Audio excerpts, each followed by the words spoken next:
Stranger Stories. Never miss another strange story. Subscribe and hit the bell. Sit back and get comfortable. I have a few stories to share with you.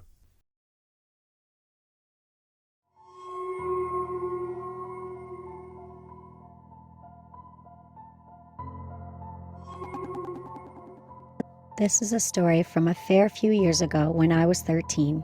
I was home alone at the time. My parents were out for the night, and my older brother and sister were also out enjoying their Saturday. Being home alone was not too uncommon for me at this age, and it did not bother me as I enjoyed having my weekend evenings watching films. We lived on a normal street with terraced housing. At night, the road tended to be pretty quiet. On this given night, the weather was dreadful. It had been raining non-stop all day, and there was that constant sound of rain drumming off the roof, making it almost impossible to think. I was watching TV as per usual when our neighbor's house alarm started ringing. Our neighbor was a doctor and was constantly on call. I had been inside their home to turn off and rearm the alarm on several occasions. We had their keys, and she appreciated when we did so. Almost instinctively, I paused my movie, grabbed the spare keys, and walked over to her house. I entered in her code, rearmed the alarm, and closed the door.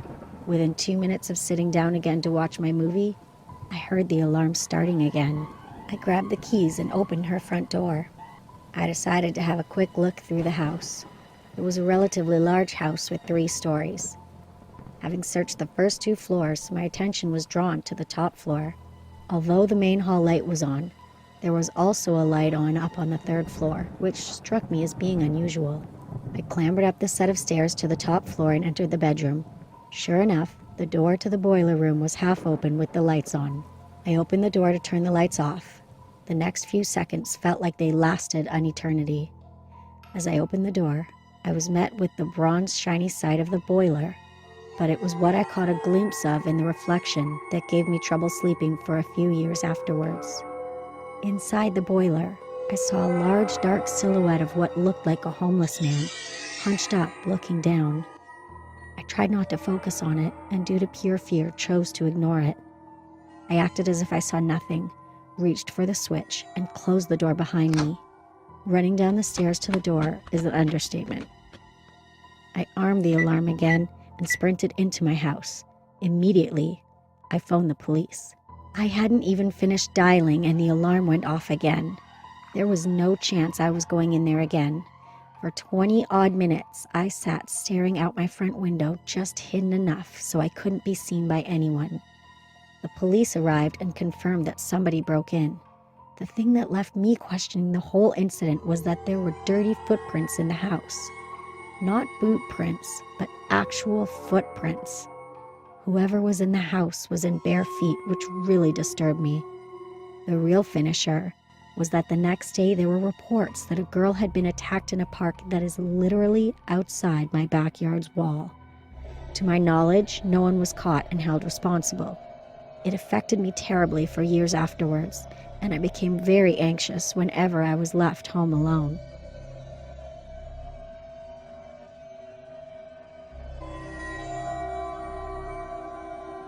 It was around 7 p.m. I had just left my dad's apartment after spending the weekend there, something I did quite often. I lived with my aunt because my mom passed away a couple of years ago. To get to my aunt's house, I had to take the bus from downtown, and to get downtown, I had to take a bus from my dad's place. I am at the bus stop at my dad's location, and the bus arrives. The doors open, and I stepped in, paid for my ticket, and sat down. The bus was almost empty except for me, the bus driver, and some homeless-looking dude in the back. We arrived at the almost empty bus station, and I stepped out. I knew I had to wait around 20 minutes for my bus to arrive, so I decided to go into a store that was just on the opposite end of the station.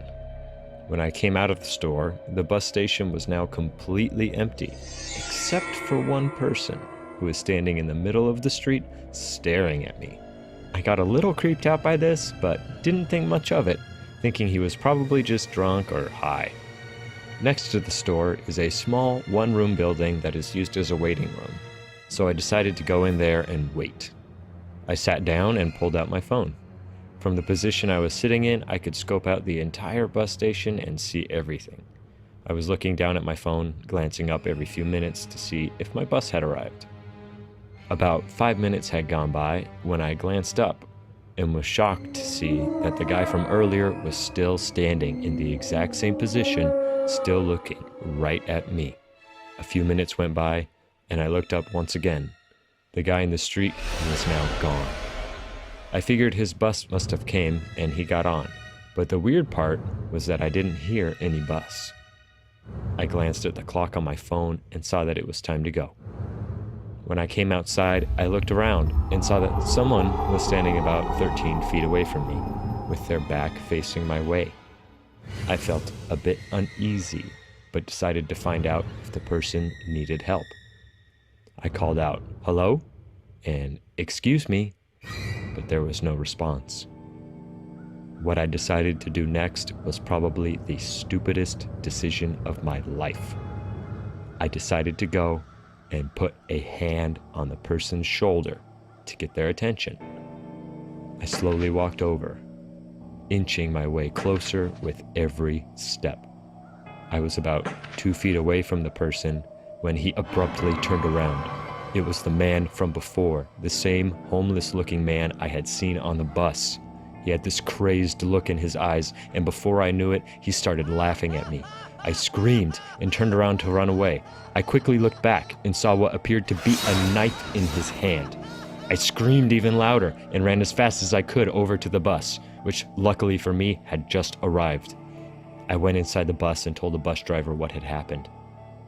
We went over to where I had seen the man earlier, but he was nowhere to be seen.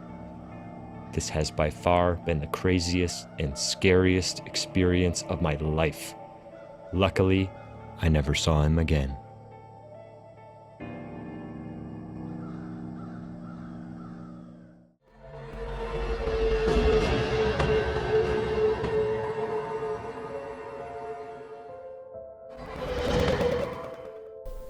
I was working as a night auditor at a small chain motel in the Midwest.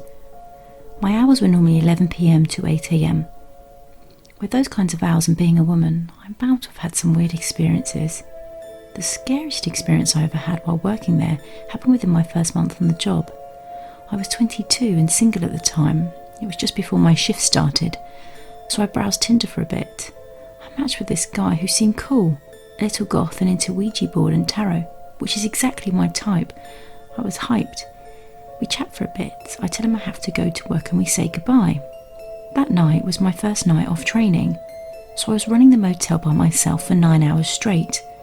I was already a little nervous, but then this vaguely familiar guy comes up to the front desk and asks for me, by name. This dude was weird. I have red flags popping all over in my head. I tell him that it's me, and he explains that he was the guy from Tinder, and he saw that I was less than a mile away, so he went to see if I was possibly working at his motel. That's right, this guy was staying where I worked. I stayed behind the comfort of my desk for 2 hours while this guy won't stop talking to me. He tells me how his ex left him, how he beats people up, and how he wanted to bang me. I snooped a bit on his account. He was a painter and was doing work locally. He wasn't from here. Needless to say, I was uncomfortable. I had no idea what to do. It's around 2 a.m. and the creep finally decided to go to bed, so I take a much needed smoke break. I go outside, and as soon as I spark up, creepy dude shows up. He tells me where he's from and keeps getting closer and closer to me. He asks if it's okay to smoke weed, which I said yes to. And out of nowhere, he pulled me in, smelled my neck and started grabbing my ass. I swiftly hit him and told him he better not fucking touch me. I threw my cigarette on the ground and grabbed my phone to call my boss before going inside. The guy rips the phone from my hand and proceeds to text himself. He now had my number. First thing he sends me is a grotesque picture of his weird-looking penis. Then came the creepy BDSM porn gifs with captions like, "I can't wait to do this to you. You know what room I'm in. I was freaking out. My boss wasn't answering. I don't know why I didn't call the cops. I was in the back office having the panic attack of my life when I get one more video. Why I clicked on it, I'll never know. I refuse to say what I saw in detail, but it was a snuff porn film, very violent, very sexual. I locked myself in the back room, cried and waited for hours until morning came. The texts went on for a few days until I'd had enough and got the balls to tell my boss all about it. He immediately kicked this guy out and banned him from our motel. His company's not even allowed to book with that motel anymore. I should have called the cops. Thank God the situation didn't escalate more than it did.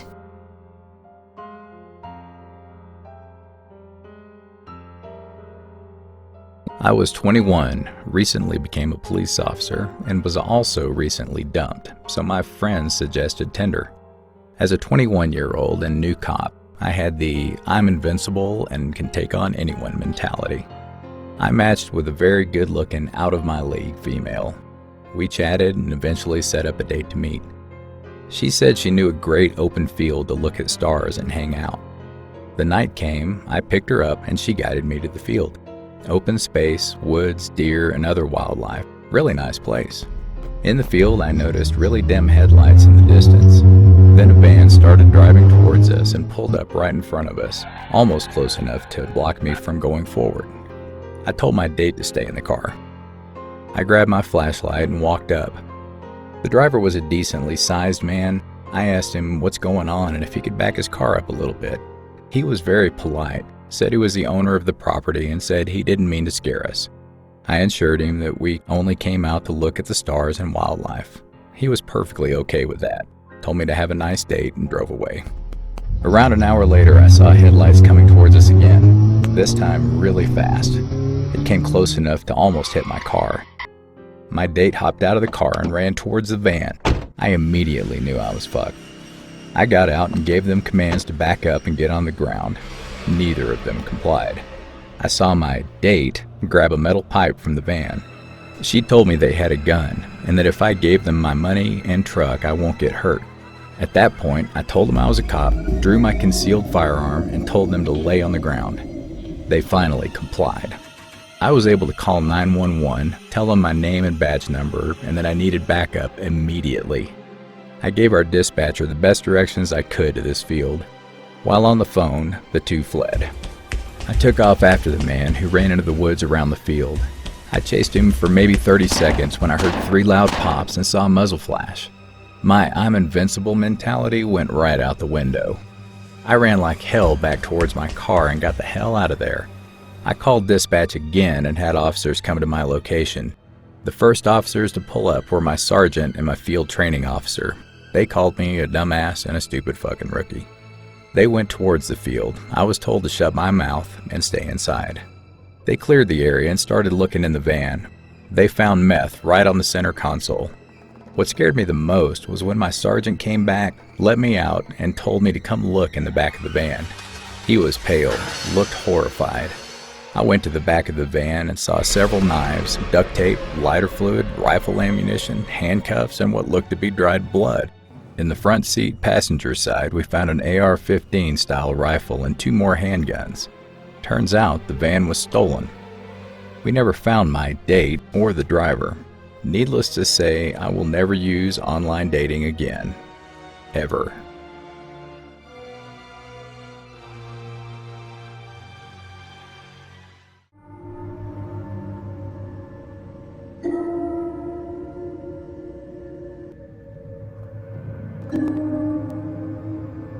This was in 1998. I was 5 and my brother was 2. We'd just moved to a house in a village with our parents. I remember we were outside. My mom was pregnant with our little sister at the time, so she was sitting and resting her legs on a chair, sunbathing while me and my brother played around in the yard. It was late summer, and there were loads of flowers near the road. I convinced my brother to come with me so we could pick a bouquet and give it to our mom. He thought it was a great idea and happily ran out to the flowers and started picking the ones he liked best. I walked a few steps behind him and also picked out the flowers that I liked and had started to assemble a bouquet. when I heard a voice behind me. Psst. I turned around and looked up to see a man with a big white beard, smiling widely towards me and my brother. I was raised to be polite towards people, so when he said hello, I answered with a hello back. I continued to assemble the flowers. The man then told me that he'd been looking for me and my brother because his wife had told him to bring home 2 children just like us. She had bought too much ice cream and didn't know what to do with it. I might have been raised polite, but I wasn't a naive child and was pretty cocky as well. I replied to him saying that he was lying and that he needed to get away from us. I just felt there was something fishy about him. Then he started to get more physical and was trying to usher me and my brother towards his bike. Before I could fully realize what was happening, he tried to lift my brother up and put him on his bike. My brother screams out in fear while I stepped between them and yelled loudly, "No!" My mom then heard the commotion, stood up from her chair and yelled towards the man, asking what the hell he thought he was doing. The man faced me, smirked, and ran to his bike, speeding away from there as quickly as he could. My mom then came down to us, trying to calm my little brother who was now crying and frozen in fear. Me? I was just pissed. I didn't fully grasp what he was trying to do until a few years later. When I was around 11 years old, a man was trying to take my ice cream at a gas station in a joking way. I thought that something was off about him. My mother then came and pulled me away from him. When we were in the car, she asked me if I remembered the time that a man almost kidnapped me and my brother. I remembered it very well. This is when I finally realized what I was a part of and what it could have turned into.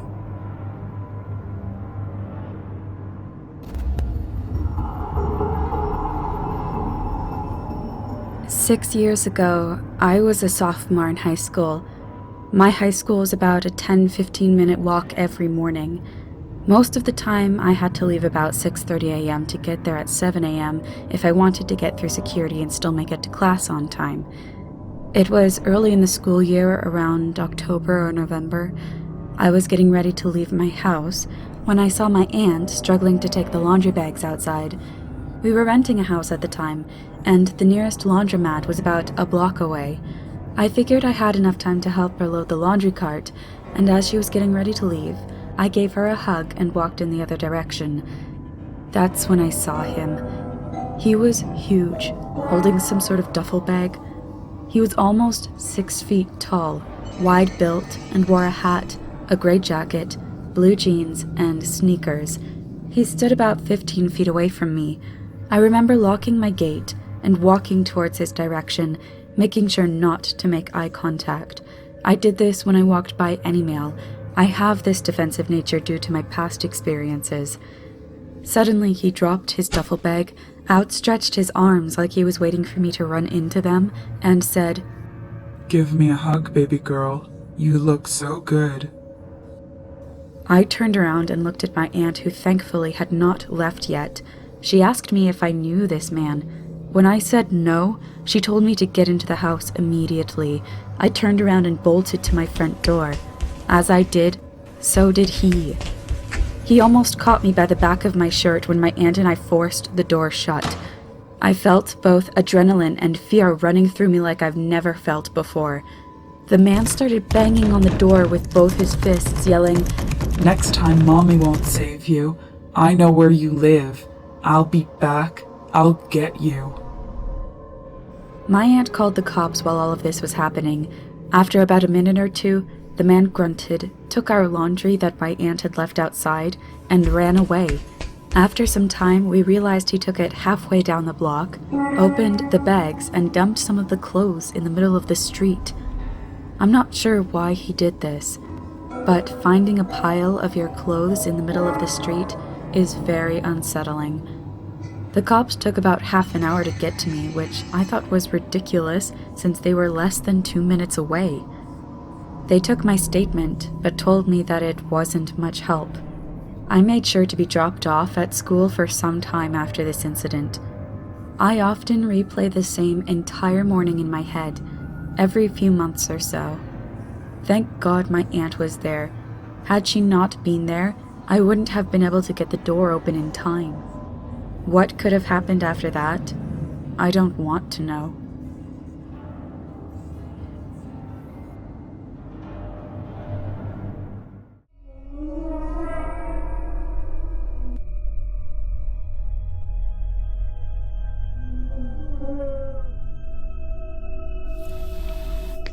This happened sometime in 2011.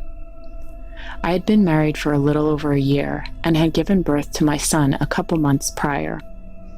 I was 23 and had just started working in a hospital while I took classes to finish my degree and hopefully apply for the police academy. I had met one of the security guards named Joe a few times, as I frequently assisted in the ER with various tasks. As I got to know him, I learned he was a veteran and also applying to police academies. We exchanged numbers as he offered to help me train and give me pointers for the physical portion of the police test, since I was out of shape after having a baby. One day, while talking to him, I mentioned how the place I study at while on break was so loud, and I wish I could find a quiet place to sit. He offered to give me a tour and show me all the hidden places employees would use. It was a Sunday, so the hospital was quiet. We walked around, and he showed me some excellent quiet areas I could study at. He then offered to show me where the helipad was. I said I will be happy to see it. We went through areas that were blocked for most staff. As we climbed the stairs and got closer to the roof, I started to get anxious and felt my stomach drop. It was such a terrible feeling. I never experienced such weird pain before. I couldn't explain it. I felt fear as we got closer. I'll admit I'm afraid of heights and thought maybe that was it. When we got on the roof, the fear got stronger, but it was directed towards Joe, not the height. Something was off, and I had this feeling that at any moment he might try to push me over the edge of the building. I just had to get out of there. I wasn't sure how, but I was pinned to the edge. Joe looks at me, smiles, and begins walking towards me. I had all kinds of thoughts running through my mind, thinking, this is the end. When out of nowhere, my phone rings. My coworker wanted to know where I was and if I'd be back soon to help her with something. I told Joe people were looking for me and I had to get back right away. He backed off. After that day, I avoided Joe at work and would only keep text messages short. Joe didn't lay off the texts, asking me at times what I was wearing. I told him it was extremely inappropriate and reminded him we were both married. One of my coworkers, Stan, asked me what was going on. I explained everything and told him I was scared to report him because he was part of security.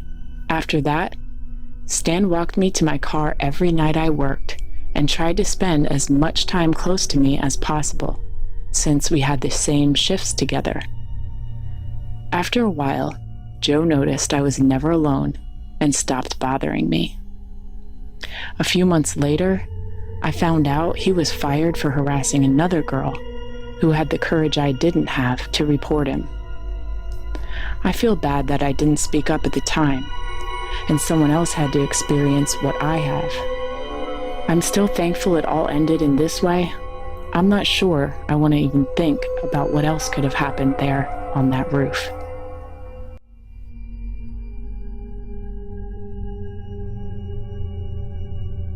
So, I used to be a security officer at a homeless shelter earlier this year. I worked there for 5 months before leaving. I have tons of creepy and scary stories from my time there. Maybe I'll get to those later. So, back in March, I was at work doing what I needed to do. On the ground floor was a daytime-only homeless shelter, and on the top was a government homeless outreach office. This is who my contract was through, but I had to keep the entire building secure, even though the shelter was a different organization. The government office was the mental health branch, so it wasn't uncommon for crazy people to, well, act crazy. The place I was positioned at was laid out like a doctor's office, and I was posted in the lobby. This particular day, an individual came up to pick up his medication. The man took the medication and walked over to the couch that sits in the office. After sitting down, the guy starts digging through his backpack and pulls out a bag full of white pills. This instantly catches my attention. He grabs his pocket knife, doesn't open the blade, and smashed 3 or 4 pills, uses his hands to make the dust into 3 lines, then snorts all the dust up. What remained he swept and flung off the table. This is now considered to be acting hostile and potentially illegal. So I walk over and start trying to ask the man to leave. He keeps telling me, "I gotta take my meds." I tell him he needs to leave once again, more firm. He says out loud without looking at me, "You know, I got a suppressed 9mm in my bag that'll make you and that bitch receptionist shut up." Alarm bells start ringing all over in my head. I have a potentially active shooter scenario playing out in my hands, and I'm an unarmed officer. I calmly walk backwards to the receptionist and whisper to her to get the other client up, call 911, and go lock herself in an exam room and to not open the door. She does exactly what I say, as well as informs the other caseworkers of the situation. They all lock and barricade the doors. There are cameras in the lobby, so this was all recorded and turned over to the police. After many attempts to get the man to leave and informing him that the police were called and are on their way, the guy finally stands up and gets extremely close to my face. I could practically smell his breath. He leans in and tells me quietly, "I'm coming back for you," and storms out. The police arrive 5 minutes later. They examine the footage, put out an APB on the man, and take samples of the powder left on the table. The powder turned out to be antipsychotic medication. I still work for the same company, although, as per my request, I now work in a completely different location.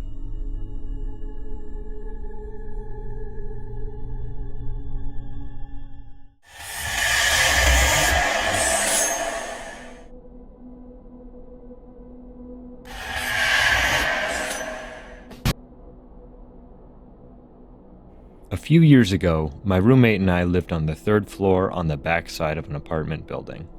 She was in the process of moving out, so it was mostly just my dog, George Washington, and myself. I knew just about every neighbor in my building, and from what I knew, they were all super chill.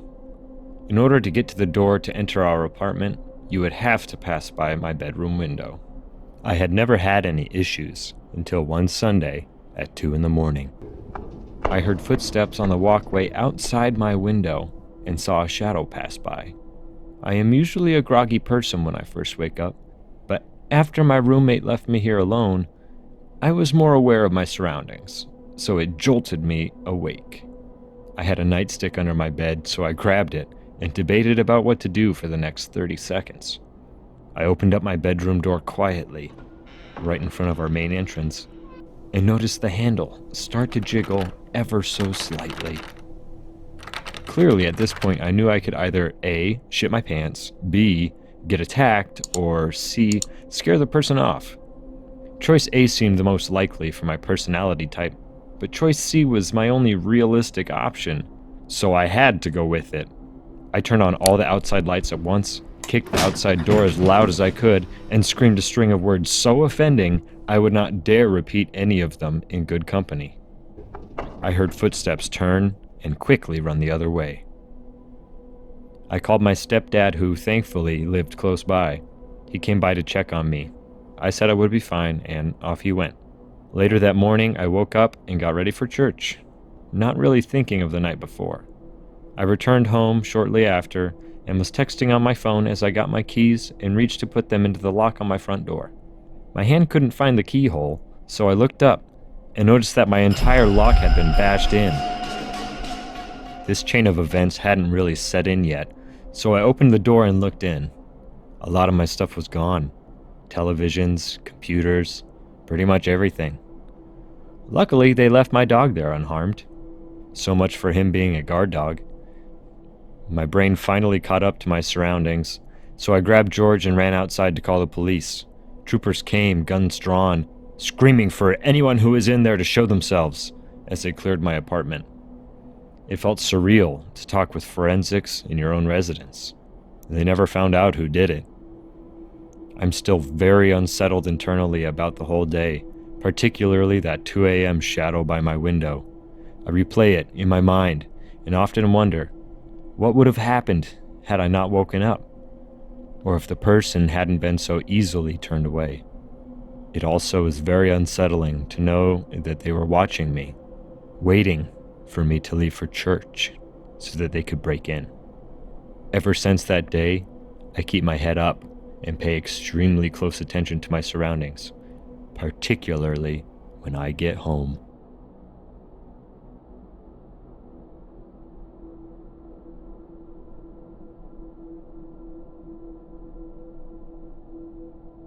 This encounter happened when I was about 10 years old. It was in the middle of summer and my sister and I were home alone. Both our mom and grandmother were busy, so they could not stay home with us.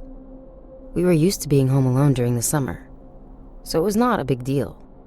During this day, I had gotten up and started to play The Sims 2 in our kitchen.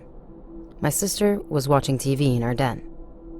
A few hours into gaming, I thought I heard the doorbell ring. At first, I thought it was my game, but my sound was off. I asked my sister if she heard the doorbell, to which she replied she hadn't. I brushed it off and went back to playing my game. About 10 minutes later, I see a reflection on my computer of a man in a suit. His hands cupped around his eyes, looking through the glass door behind me. I turn around to be face to face with this strange man I had never seen before. I had no idea how long he had been watching me. He gives me the biggest, creepiest smile I had ever seen, and waves at me like he knew me from somewhere. I screamed, calling my sister, who hadn't noticed the man yet. Scared and partially frozen in fear, my sister grabs the house phone quickly, calling our grandmother. This guy was wearing a full-on black suit that did not fit him. If not strange enough that this guy was wearing a full suit while it's 99 degrees out there, he was also carrying a weird-looking briefcase. All the salespeople I'd seen only ever had a clipboard or maybe a couple flyers, but this man had something else. The guy proceeds to walk around our house to the back door. During his little trip, he must have seen there wasn't a car in the driveway, indicating no one was home. As I was getting up to hide, the man reached down, grabbed the doorknob, and started to jiggle it forcefully. Thankfully, the door was locked. He looked at me smiling, gestured at me to come unlock the door for him. All the noise he had been making had set off our 75-pound dog.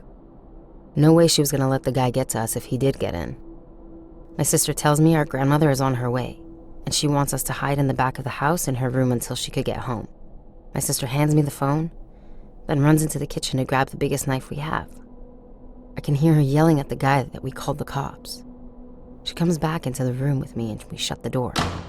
She tells me that after she lied to the guy about calling the cops, he started laughing uncontrollably, extremely loud.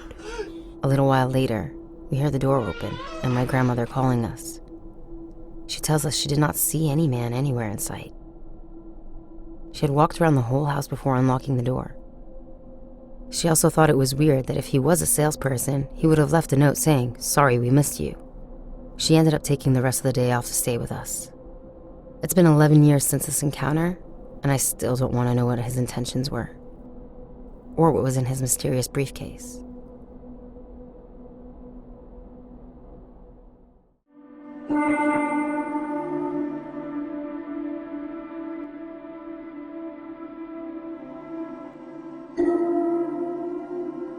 This happened to me several months ago. I never posted it because I was genuinely pretty afraid when this happened and was worried about these people finding me. So it was spring. Spring had just begun in Ann Arbor, Michigan. I rode the number 4 bus to work every day, which ran between neighboring town Ypsi to downtown Ann Arbor, where I worked. I lived between the two cities. Ann Arbor is a very affluent town that I could not afford to live in, and Ypsi is a much more affordable town. I went to college and high school there, and while a lot of people from Ann Arbor thought it was a dangerous town, it was actually pretty safe. I never felt like I was in danger in Ypsilanti. My job was in downtown Ann Arbor, and the number 4 route took me to the hospital, which went around a loop in the hospital driveway. It's 8 a.m. and very windy outside. I'm sitting on the outside seat just before the loop. There's a bus stop right after the loop, but since I was almost at the back of the bus, the woman in the inside seat indicates to me she wants to get up. Rather than stand while going around the bus loop, too much centrifugal force, I quickly move to a seat at the back of the bus. The seats are arranged in a horseshoe, and there are 2 other men sitting back there. One is sitting across from me, the other is sitting a few seats to my right. The man sitting at my right is talking to the man across from me, but as soon as I sit down, they stop talking. The man to my right says, "Lil' miss." I ignore him because I have headphones in, no music, and because I just get a very creepy vibe from him. As soon as the bus goes around the loop, I'm moving anyways. Now he screams, "Lil' miss." The guy across from me reaches his foot across and taps my foot and says, "Hey, he's trying to talk to you." I ignore them both. I'm getting a really bad vibe from them. We are just finishing going around the loop and the guy to my right says, "Little girl, I'm just trying to warn you that some gang shit is about to go down, so I don't know if you want to be sitting back here." I got up and moved because the lady sitting on the inside seat had gotten off. As I move, I hear the guy to my right say, "Some little Ann Arbor girl doesn't know shit about gangs. Probably never been to Ipsy." The guy across me responds, "Yeah, man, she moved real quick." So anyways, I space out a bit until I hear their conversation escalating. I don't turn my head, but I hear the guy who is across from me scream, "Bitch, you stole my wallet!" And the guy who was to my right, the little miss guy, respond, "My name is Abdul Abala. I am a fucking Muslim. Do not fuck with me." He then screamed at the top of his lungs until he ran out of breath. The guy who was sitting across from me responds, "Bitch, you stole my wallet." And the little miss guy responds by continuing to scream. They then start punching and kicking each other. I didn't turn to look back because I was afraid, but I could hear the sounds of a fight. The bus driver screams back at them to calm down because he called the cops, and the little miss guy responds, "I don't fucking care. This shit's about to blow up anyway." I immediately got off the bus, a few blocks from my stop. I ran off the bus, terrified. I watched the news for a while, looking to see anything about the bus incidents. I know they were just making a scene, but it was still really scary. I think anyone living in Ann Arbor would be shocked to hear my scariest experience was downtown Ann Arbor at 8 a.m. Bus terrorists, let's not ever meet again.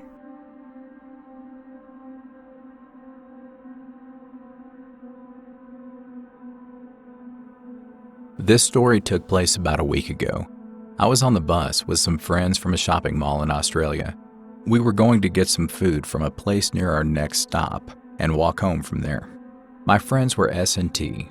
We were all 17. We each sat on our own seats, one behind the other, so it was S, T, then me. About 5 minutes into the ride, this athletic-looking man gets on the bus. He was white, mid to late 20s, possibly early 30s, wearing a rimmed tank top, shorts, and sneakers. His hair was short and blonde. I make note of him and move on. At that time, S was sleeping, T was reading her book, and I was listening to my music. The athletic man looked back at us, turned to T, and gives her a sinister look. My friends and I sat on the left side of the bus, while the man sitting on the right side, about 3 to 4 seats in front of us. I assumed that he thought T was cute, but thought, what the fuck, she's 17, looks 17, and the man's like 40. The man started to stare at T relentlessly, with a dead look in his eyes. T and S didn't notice at all. I looked back at the man, who then made eye contact with me. At this point, I was terrified and didn't even know why. He didn't really do anything. I didn't say anything. The man then stared back at T for the third time. This time was even longer. I glared at him. I texted T saying, my bus stop is soon, around 10 to 15 minutes or so. Just so you know, some creepy guy is staring at you. Be careful in case he's still on the bus when I leave. I'm a male, T and S are females. T acknowledged my text and nodded back at me. T went back to reading, and I to listening to my music. The man turned around and started staring at me this time, not T. His eyes were locked directly to mine. I tried to avoid eye contact as he turned back around. He kept turning back around and staring at me for minutes each time. Each time he stared at me, he kept pointing at the bus stop button to indicate to the bus driver that it was his stop. He kept acting as if he's going to press it, then just looked back at me and stared right in my eyes. I told T again to be careful. Something felt off with this guy. My stop was coming next. I pressed the stop button, the bus stops, and I got up. Athletic dude got up as well and walked off the bus from the other exit. I proceed to cross the road, noticing the man following my every move from a distance away. I walked into the store I needed to get food from.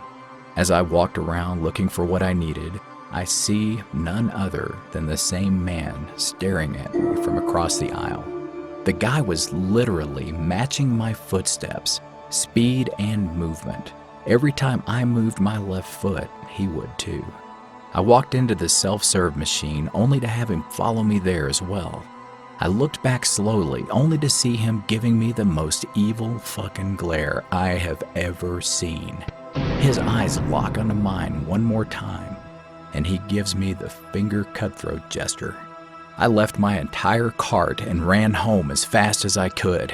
I have no idea who it was, what he wanted from me, or if I'll ever see him again. I can only hope I won't.